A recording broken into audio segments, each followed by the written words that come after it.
Cuando pensamos en la caída del Imperio Romano, tendemos a pensar que era inevitable, que todos los imperios hechos por el hombre tienen una fecha de vencimiento y que cada imperio, por más estable que sea, tiene que caer en algún momento.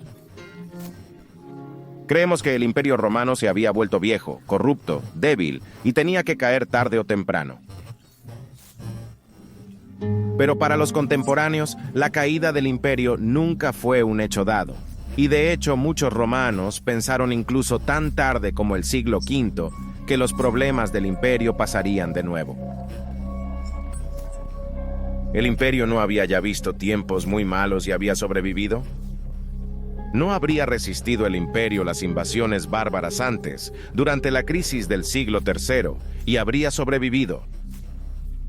Los alamanes y los godos invadieron el imperio durante la crisis del siglo III y destruyeron muchas ciudades del norte de Italia a finales del siglo 250 y luego nuevamente a principios del siglo 270. ¿No hubieran sido repelidos estos atacantes por Gallienus en la batalla de Mediolanum en 259 y por Aureliano en 271 después de Cristo? ¿No hubiera sufrido el imperio una humillante derrota contra los persas, donde el emperador Valeriano fue capturado por el rey persa en 260 después de Cristo? ¿No se había fracturado el imperio antes en tres entidades separadas, con el imperio galo declarando su independencia de Roma en el año 260 después de Cristo y con un imperio palmirano siguiendo en 270 después de Cristo? ¿No se había descompuesto el sistema comercial romano en muchas partes como resultado de esta gran crisis, causando también grandes problemas económicos y una inflación descontrolada? Y sin embargo, el Imperio Romano prevaleció y sobrevivió a estos tiempos muy oscuros gracias a héroes como Aureliano. Entonces, ¿por qué el imperio debería caer ahora en el siglo V? ¿Quién podía decir que esto no se recordaría como la crisis del siglo V después de Cristo y que el Imperio Romano resistiría estos tiempos turbulentos y caóticos? Así que ahora examinemos los tiempos en los que el Imperio Romano podría haberse salvado si las personas adecuadas estuvieran al cargo en el momento adecuado o si la historia se hubiera desviado por cualquier razón del camino que tomó en nuestra línea de tiempo. La batalla de Adrianópolis en 378 después de Cristo. La batalla de Adrianópolis se ve a menudo como el comienzo del fin del Imperio Romano Occidental, ya que esta derrota para los romanos provocaría una reacción en cadena que culminaría en grandes migraciones y el asentamiento de pueblos germánicos dentro de los límites del Imperio Romano Occidental. Esto a su vez erosionaría la base impositiva del Imperio Romano Occidental, que tenía provincias más pobres en comparación con el este, y estaba geográficamente más expuesto a amenazas bárbaras que el este. Además, esto crearía un conflicto constante dentro del territorio del imperio que finalmente llevaría a su caída entre los años 476 después de Cristo y 486 después de Cristo, desde la deposición del último emperador Rómulo Augusto en 476 hasta la caída del reino de Soissons en 486. Pero todo comenzó con la batalla de Adrianópolis. Los godos, una tribu germánica, habían huido de los hunos, una tribu asiática brutal de jinetes que se dirigían hacia el oeste, con origen en algún lugar de Asia. Los godos cruzaron el río Danubio en el año 376 después de Cristo y solicitaron asilo en el Imperio Romano. Debido a la mala gestión de la situación, que sin duda debe ser el tema de su propio video, la situación se deterioró rápidamente, lo que llevó a un conflicto abierto entre los godos y los romanos. Esto culminó en la batalla de Adrianópolis en el año 378 después de Cristo. Valens, el emperador del Imperio Romano del Este, decidió en contra del consejo de sus oficiales no esperar refuerzos del emperador del Imperio Romano del Oeste, Graciano. Los historiadores actuales estiman la fuerza de las fuerzas del Imperio Romano Oriental en alrededor de 15.000 tropas, 10.000 infantes y 5.000 caballería, y las fuerzas góticas en un número igual también de alrededor de 15.000 tropas. Debido a algunos errores tácticos, el ejército romano fue derrotado decisivamente, lo que resultó en pérdidas incontables. Solo un tercio del ejército romano logró retirarse. Y ahora, ya que el núcleo del ejército romano oriental había sido incapacitado, no fue capaz de derrotar completamente a los godos, por lo que los romanos orientales tuvieron que permitirles establecerse dentro de las tierras romanas. Se convertirían en una entidad distinta dentro de los límites del imperio, a veces actuando como foederati, pero a veces actuando de forma independiente o incluso hostil hacia Roma, lo que finalmente culminaría con el saqueo de Roma por las fuerzas visigodas en el 410 después de Cristo, debilitando aún más el imperio occidental y atando a muchas de las fuerzas romanas occidentales a conflictos que habrían sido muy necesarios en la frontera del Rin.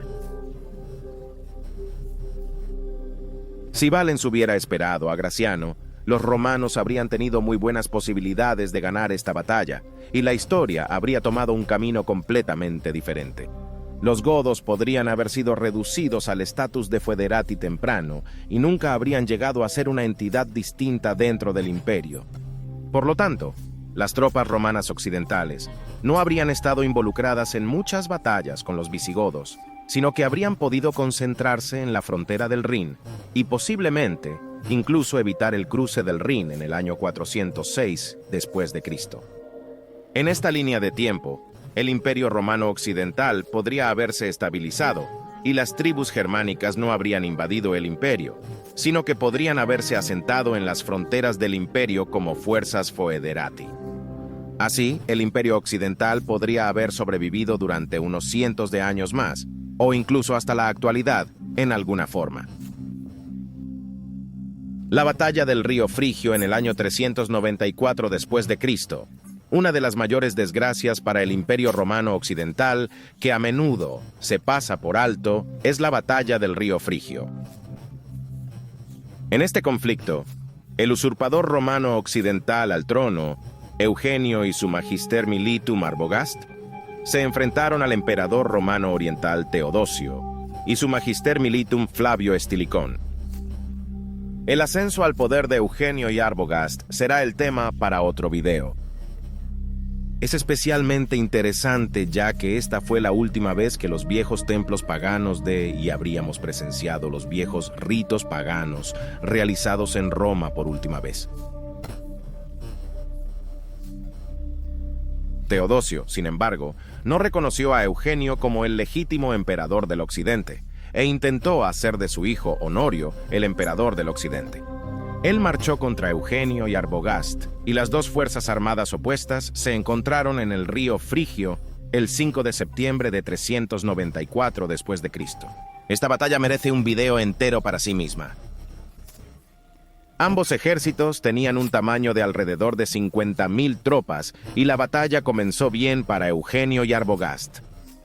Pero al día siguiente la situación cambió completamente cuando de repente un fuerte viento sopló en las caras de las fuerzas romanas occidentales, dando a los romanos orientales la ventaja. Los romanos occidentales fueron entonces completamente derrotados. Eugenio fue capturado y decapitado y Arbogast se suicidó. El resultado fue un desastre completo para el ejército romano occidental. Casi todas las legiones del occidente romano fueron destruidas, por lo que el nuevo magister militum del occidente, Flavio Estilicón, tuvo que reclutar cada vez más mercenarios bárbaros como foederati en las legiones. Esto crearía inmensos problemas más adelante, ya que el porcentaje de foederati aumentaría hasta el punto de que las tropas romanas se convertirían en la minoría. Estos foederati a menudo tendrían agendas contrarias al imperio, y en los últimos años del imperio occidental, los jefes bárbaros causarían estragos en el imperio debilitado, acelerando aún más su caída. Así que la batalla del río Frígido es un acontecimiento importante, y si se hubiera evitado, por ejemplo, aceptando Teodosio a Eugenio como emperador del occidente, el Imperio Romano del Occidente no habría tenido que depender tanto de las fuerzas bárbaras más tarde. Esto, a su vez, habría significado un ejército romano occidental más fuerte, potencialmente capaz de resistir el cruce del Rin en el 406 después de Cristo. El Imperio Romano Occidental podría haber sobrevivido mucho más tiempo de lo que lo hizo en nuestra línea de tiempo. Si disfrutas este video, por favor suscríbete a este canal para que no te pierdas ningún video futuro sobre la historia del Imperio Romano tardío. Gracias y hasta la próxima, amigos. El cruce del Rin en 406 después de Cristo. Otro acontecimiento trascendental en la historia del Imperio Romano Occidental tardío fue el cruce del río Rin el 31 de diciembre del año 406 después de Cristo por tribus germánicas, aunque esta fecha exacta sigue siendo debatida entre los historiadores. Un gran grupo de Quadi, vandálicos, sármatas, saxones, burgundios, alemanes y algunas tribus más cruzaron en gran número al territorio romano occidental y comenzaron a saquear muchas ciudades en la provincia de Galia en los años siguientes. El Magister Militum Stilicho no pudo detenerlos, ya que tenía que luchar contra invasiones bárbaras en Italia. Primero derrotó a los visigodos en Polentia y Verona en 402, y luego derrotó una gran incursión de los vándalos y godos bajo Radagaisus en 406 en Faesulae. Se cree que retiró muchas tropas romanas de la región del Rin para poder ganar contra las invasiones de Italia. Las invasiones bárbaras en la Galia romana y más tarde en Hispania fueron una mancha negra en la carrera de Stilicho que muchos contemporáneos le reprocharon. Pero ¿qué pasaría si Stilicho hubiera elegido un enfoque más equilibrado para la defensa de Italia? Es discutible si él habría tenido suficientes tropas para combatir a los vandálicos y a los godos y al mismo tiempo defender la frontera del Rin. Pero si la frontera del Rin hubiera sido fortificada lo suficiente de alguna manera, el cruce del Rin en ese año fatídico podría haberse evitado. Una resistencia romana organizada en la frontera habría evitado que las tribus germánicas entraran a Galia, y esto habría detenido el efecto en cascada que más tarde llevaría a los vándalos a conquistar África y a los suevos y visigodos a crear sus reinos separados en Hispania. Pero, como dije, es discutible si Estilicón hubiera podido lograr esto con las tropas que tenía. Personalmente, creo que el Imperio Romano Occidental habría necesitado amargamente las legiones destruidas durante la batalla del río Frigidus en el 394 después de Cristo para poder evitar la cruzada del Rin en el 406. Si hay un evento en el que podemos decir que las cosas comenzaron a deshilacharse rápidamente para el Imperio Occidental, es la ejecución del Magister Militum Romano Occidental, el comandante de los ejércitos de campo occidentales, Flavio Estilicón, en 408 después de Cristo. Honorio, hijo de Teodosio, había sido hecho emperador del occidente poco antes de la batalla del río Frigidus, y con la victoria de Teodosio sobre Eugenio y Arbogasto, no había nada que se interpusiera en el camino de Honorio para convertirse en emperador. Desafortunadamente, Honorio resultó ser un emperador débil e incapaz y, a mi juicio, se encuentra entre los peores emperadores romanos de todos los tiempos. En el 408, los visigodos intentaron invadir Italia nuevamente, después de que fueran derrotados por Estilicón en el 402. Esta vez, Estilicón convenció al Senado romano de pagar 1.818 kilogramos de oro para persuadir a los godos de dejar Italia. El poderoso ministro Olimpio, mientras tanto, en la corte imperial de Rávena, convenció a Honorio de que Estílico conspiraba con los visigodos para derrocar al emperador. Al regreso de Stilicho a Rávena, fue ejecutado. Pero no solo él, no. Honorio también había ordenado la ejecución de Oisirio, hijo de Estilicón, y de otros individuos clave que ocupaban cargos bajo el mando de Estilicón. Esta purga también se dirigió a las familias de las tropas foederati de Estilicón, lo que resultó en que se pasaran en gran número a los visigodos de Alarico. Así, Honorio no solo mató al defensor más fuerte del Imperio Romano Occidental, sino que incluso aumentó la fuerza de los visigodos. Y, efectivamente, 2 años más tarde, los visigodos irían, esta vez sin ser detenidos, a Italia, pues ya no había un Estilicón que impidiera que esto sucediera, y saquearían la misma ciudad de Roma en el 410 después de Cristo, la ciudad que no había sido saqueada durante 800 años. Esto sería un gran shock para el imperio entre sus contemporáneos. Después del saqueo de Roma, los visigodos establecerían su propio reino independiente en Hispania. Estos desastres podrían haberse evitado si Honorio hubiera sido un emperador más capaz, o si Olimpio no hubiera ejercido una gran influencia sobre él. Si Honorio no hubiera ejecutado a Stilicho, a su hijo y a sus oficiales, la historia probablemente se vería muy diferente. Stilicho habría mantenido a los visigodos bajo control y habría reclutado nuevas tropas de la provincia de Illyricum. Podría haber derrotado con éxito a las tribus germánicas invasoras en Galia y España más tarde, estabilizando así el imperio en un momento crítico. La toma de Roma también no habría sucedido, por lo tanto no devastando la moral de la población romana. En general, si Estilicón hubiera vivido, los acontecimientos del V siglo habrían tomado un camino muy diferente, y el Imperio Romano Occidental podría haber sobrevivido mucho más tiempo del que lo hizo en nuestra línea de tiempo.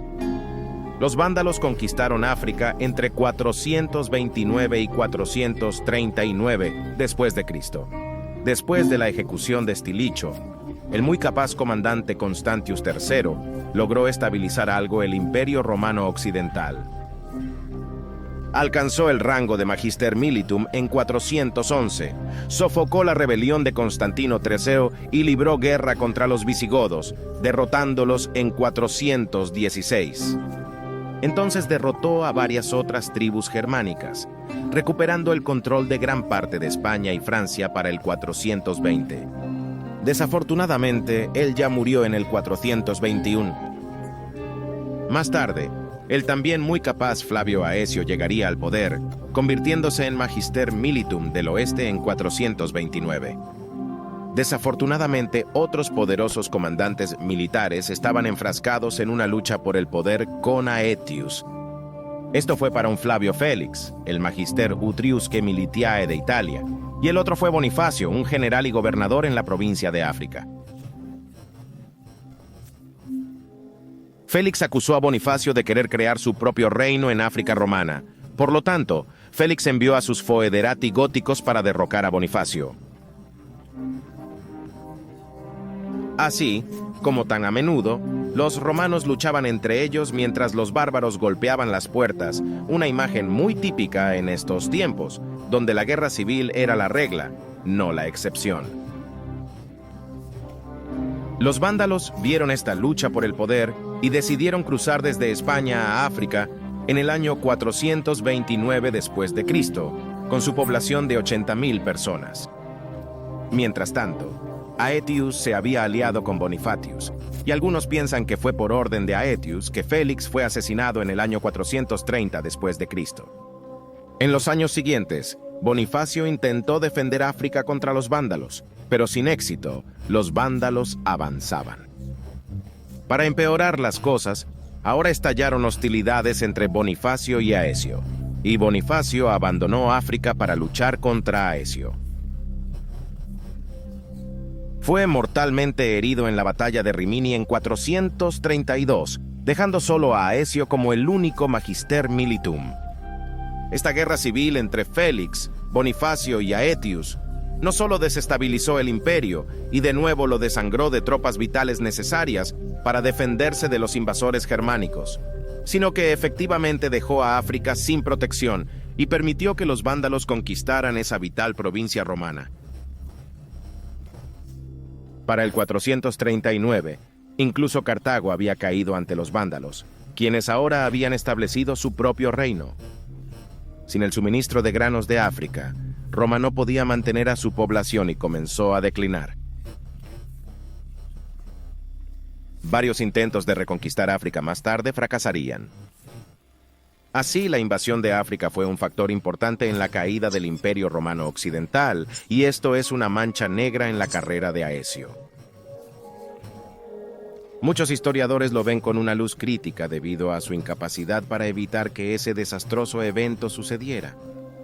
Sin embargo, debe tenerse en cuenta que durante ese tiempo derrotó a los visigodos en el sur de la Galia y restableció el gobierno romano en la provincia de Raetia al derrotar a los Jutungi en esa región, y también derrotó a los burgundios en 436, reasentándolos y reduciendo drásticamente el tamaño de su reino. Aún así, si Aecio hubiera elegido enviar refuerzos a Bonifacio o ir a África él mismo para luchar contra los vándalos, la invasión de África podría haberse evitado. Con África bajo el dominio romano, el suministro de granos a Roma habría continuado, por lo que Roma no habría disminuido en el siglo V como lo hizo en nuestra línea de tiempo. La renta adicional de impuestos de esa rica provincia habría permitido a Roma seguir reclutando nuevas tropas, y el Imperio Romano Occidental podría haber logrado estabilizarse.